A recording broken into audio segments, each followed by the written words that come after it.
Salut à tous, c'est l'équipe Starty. Aujourd'hui, nous sommes accompagnés de Elia et Jérôme, jeunes entrepreneurs passionnés. Ils vont nous présenter leur projet et nous donner des tips et conseils pour les jeunes qui veulent se lancer. Starty, à vous!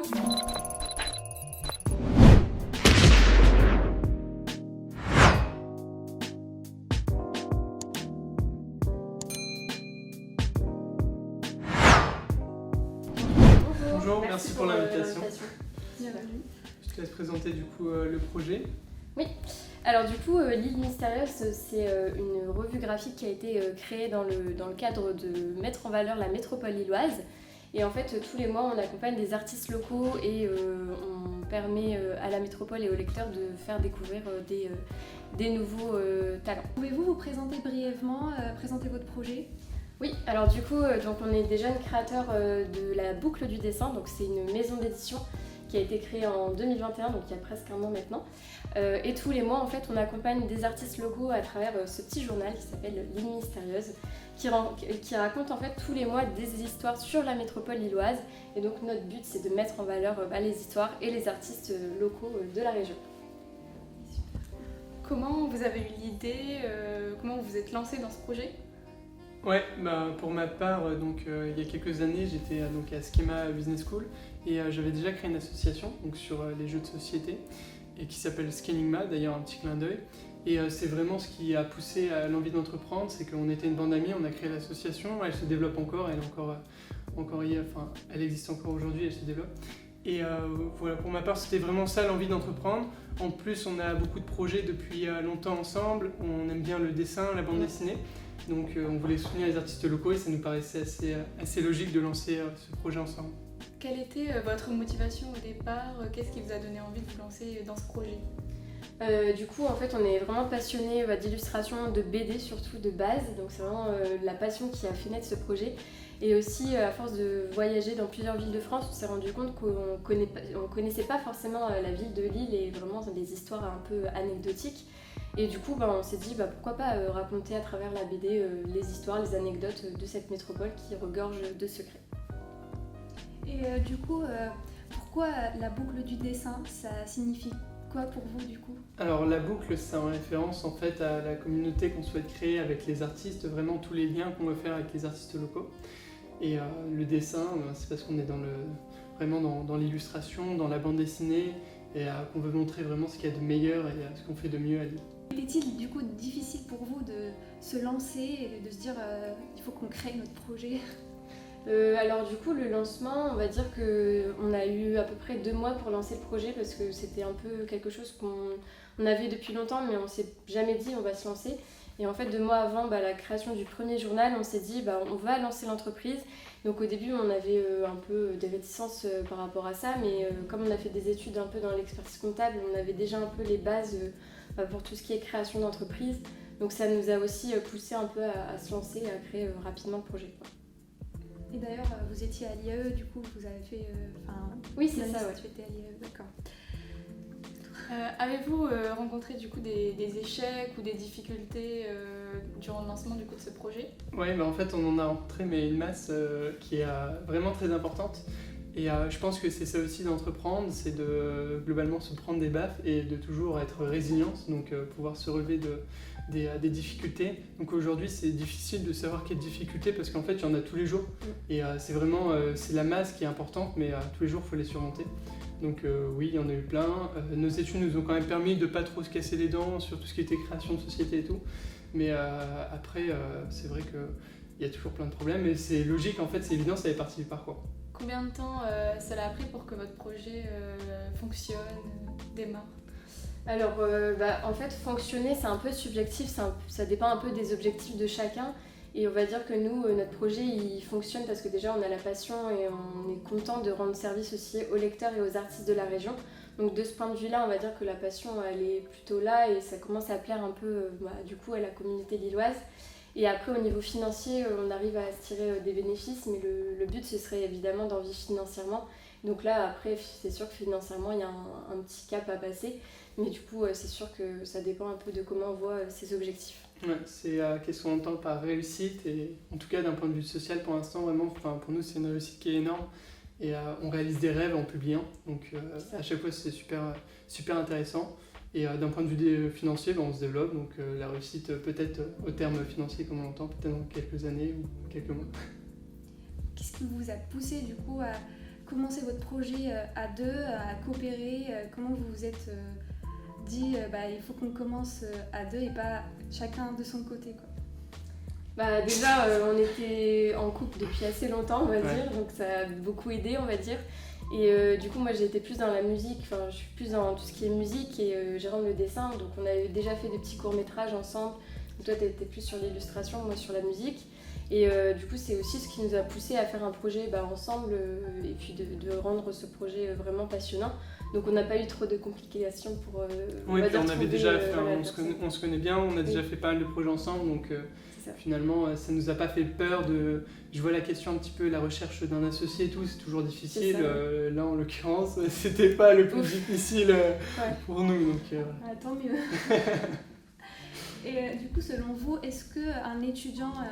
en étant un étudiant, il n'a pas assez de revenus réguliers. Est-ce que c'est facile pour lui de prendre la décision et de se lancer dans le monde de l'entrepreneuriat tout seul? Pour moi, il faut quand même avoir des plans B. C'est-à-dire qu'il ne faut pas se jeter dans le vide en se disant ok, j'ai aucune source de rémunération, j'ai peut-être aucun matelas économique et je vais lancer une société. Certes, il va y avoir des accompagnements et tout, mais le mieux, c'est que petit à petit, il fasse des tests, il voit si ça prend, plutôt que vraiment de tout plaquer d'un coup et sans avoir de moyens de vivre, parce que la question de vivre, elle est quand même assez importante et l'argent, ça reste le nerf de la guerre quand on veut se nourrir, etc. Donc certes, il y aura des aides, mais le plus simple, c'est qu'il puisse commencer son activité petit à petit, même s'il est au sein d'une entreprise, essaie de créer des trucs, et plutôt que de faire tout d'un coup et de stopper ça net. Selon vous, quelles sont les qualités qu'un entrepreneur doit avoir pour réussir dans son projet ? Premièrement, je dirais l'organisation et la rigueur, parce que c'est vrai que c'est super important aussi pour planifier ses objectifs, voir un peu comment on va voir les fournisseurs, les clients, etc. Donc il faut vraiment avoir une sorte de calendrier commun aussi avec son associé pour voir comment on se répartit les tâches. Ça, je dirais la première qualité. Ouais, après il y a la vision, je pense, la vision à court terme.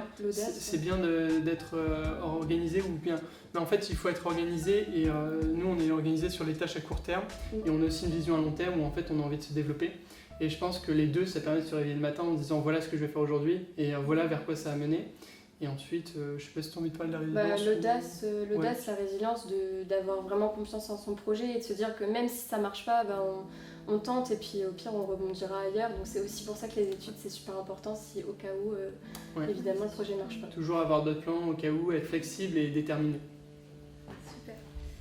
Quels sont les outils que vous utilisez essentiellement pendant votre travail Le premier c'est le téléphone, je pense qu'aujourd'hui maintenant avec les réseaux et tout on est obligé même de communiquer tout le temps. L'ordinateur, les ordinateurs. Et puis les calendriers aussi, on a un grand calendrier chez nous, vraiment c'est sur une vision sur 6 mois, donc là ça permet aussi de... Puis là j'ai remarqué qu'on a commencé sur un mur à faire ce qu'on doit faire, ce qui est en train d'être fait, etc. Donc on a aussi des organisations comme ça. Des outils papeterie d'organisation. Ouais. Il y a aussi des locaux, il y a quelques cafés ou des bibliothèques où on aime bien retrouver des artistes. Travailler aussi, ça permet de changer un peu d'endroit. Ouais, c'est vrai que changer de lieu, c'est très important. Ça permet de s'ouvrir aux autres, de voir d'autres personnes et de se mettre vraiment dans un mindset je vais travailler plutôt que d'être chez soi. Et du coup, j'imagine que vous fixez au fur et à mesure des petits objectifs pour atteindre le grand but de votre projet. Est-ce que vous pouvez nous parler un petit peu de vos prochains objectifs? Qu'est-ce que vous voulez atteindre au bout, des prochains mois? Des objectifs à long terme du coup. Parce que là, j'allais dire l'objectif à très très court terme, c'était cette interview. Après, des objectifs à long terme, c'est vrai qu'il va y en avoir plein. On aimerait se lancer dans vraiment la bande dessinée, mais vraiment dans ce type bande dessinée comme on la connaît bien. On aimerait aussi s'orienter vers un public B2B, peut-être que tu veux en parler ? Oui, en fait, on aimerait proposer des BD un peu personnalisés qui racontent du coup l'histoire des entreprises, donc vraiment plutôt axés sur des grandes entreprises ou justement des entreprises qui ont des valeurs à transmettre aussi à la région et du coup à la métropole. Et aussi, on a un point de vue, un petit secteur formation atelier qu'on commence un peu à développer pour tout ce qui est artiste et puis lecteur. Oui. Et du coup, comment vous appréhendez du coup la concurrence? Comment vous faites pour se différencier du marché? C'est une question qui est difficile parce que, en fait, sur l'île mystérieuse, en magazine comme ça, sur ce format, on n'a pas vraiment de concurrence directe. Donc la question se pose plus par la concurrence indirecte. Et nous, ce qu'on met vraiment en avant, c'est qu'on accompagne les artistes locaux. Et donc on en fait découvrir vraiment plein. On choisit des artistes dans lesquels on croit et qui sont talentueux. Et on a aussi le format qui est un format de bande dessinée qui arrive mensuellement. Et qui est vraiment un résumé donc, de ce qu'on trouve dans les archives, dans des livres. Et on condense l'information au maximum pour qu'elle reste agréable à lire. Donc c'est un petit peu ça les points de différenciation par rapport aux autres. Puis on aimerait aussi créer des synergies, pas forcément avec des concurrents indirects, mais il y a des entreprises qui font un peu la même chose et du coup ce serait bien aussi de plutôt créer des synergies plutôt que d'être en rivalité. C'est vrai qu'en fait on a le même objectif, c'est-à-dire faire connaître la ville de Lille, faire connaître les artistes. Il y a plein de synergies. Donc des fois autant qu'on travaille ensemble et qu'on pousse le projet commun, qui est un projet surtout humain et social le plus loin possible, plutôt que tous essayer de se tirer la bourre et puis de jeter des bâtons. Voilà. Est-ce que vous pouvez nous donner 3 clés pour une meilleure gestion d'équipe? En l'occurrence là, comment vous organisez tous les deux? On va dire c'est un peu au feeling, on fait un peu des objectifs sur la semaine parce que du coup il y a beaucoup dans la vie d'un entrepreneur, il y a beaucoup de choses qui arrivent qu'on n'a pas forcément prévues. Donc ça peut être des mails qu'on reçoit pour une invitation à un événement et au final on n'avait pas prévu ça. Donc on fait un peu au feeling, on essaye d'adapter un peu nos journées, on fait des tâches en fait globales. Ouais, en fait on fait une grosse liste de tâches, on les trie en fonction de l'importance et de l'urgence, parce que des fois il y a des trucs qui sont pas très importants mais qui sont urgents donc il faut les faire tout de suite. Et après chacun, en fait on s'attribue, on est assez multitâches les deux. Donc, Après il y a des, toi par exemple t'es plus sur l'accompagnement du dessin parce que t'es vraiment plus dans le conseil dans la production on va dire plus, alors que toi peut-être un peu plus du point de vue marketing et encore des fois on interchange, donc voilà, on est un peu multitâche pour ça. On sent qu'il y a une belle synergie entre vous, une belle énergie en tout cas. Merci. Mieux alors. Quels sont selon vous les avantages et les inconvénients du coup d'être dans l'entrepreneuriat, enfin d'être entrepreneur? On va commencer par les inconvénients. Allez. Les inconvénients, d'abord c'est le point de vue financier parce qu'au début d'un projet évidemment on n'a pas forcément des ressources très très importantes et c'est aussi ce qui peut freiner certaines personnes de se dire oui mais en fait je gagne rien et tout. Donc le point de vue financier il faut le prendre en compte mais évidemment il ne faut pas que se fixer sur ça. Le temps. Le temps qui est consacré, c'est bête, mais des semaines de 35 heures et tout, nous, c'est pas ce qu'on fait, on fait beaucoup plus. Et on voit la différence. Et du coup, il faut savoir que quand on est salarié, souvent, on va avoir plus de temps libre.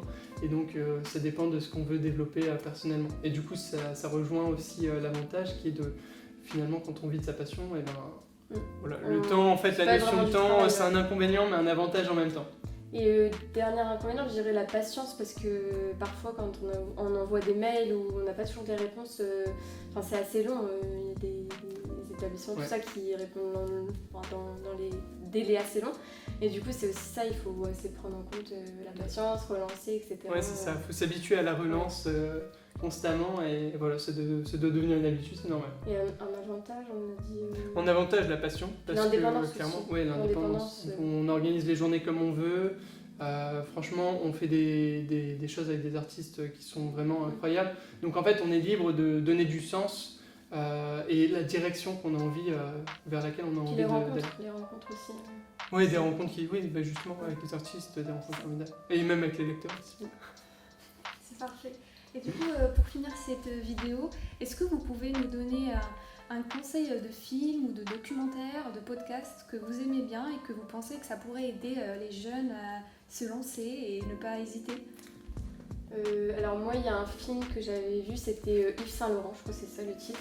Et du coup, ça raconte l'histoire du grand couturier qui a commencé un peu, depuis qu'il est très jeune, à un peu faire ses plans, tous ses modèles, etc. Et du coup, il s'est lancé et c'est un peu aussi un modèle dans le sens où il avait cette création d'entreprendre, on va dire, dans la couture. Et au final, après, il a une vie aussi avec plein de rencontres. C'est ça aussi qui est important dans la vie d'un entrepreneur. Donc moi je dirais ce film-là parce que c'est plus dans la création aussi artistique on va dire. Ouais, après en documentaire pour varier un petit peu il va y avoir ce Miyazaki, donc le cofondateur des studios Ghibli qui est un grand studio d'animation Et voilà, ça se regarde franchement bien et on rentre dans les coulisses de quelqu'un qui est aussi connu que Walt Disney mais du côté de l'Orient. Donc c'est vraiment très intéressant à regarder. Super. Merci beaucoup pour le temps que vous nous avez accordé. J'espère que vous allez aller loin dans votre parcours et toute l'équipe Startube vous remercie de votre présence. Merci à à vous. vous. Très bon courage. Merci. Merci. Merci.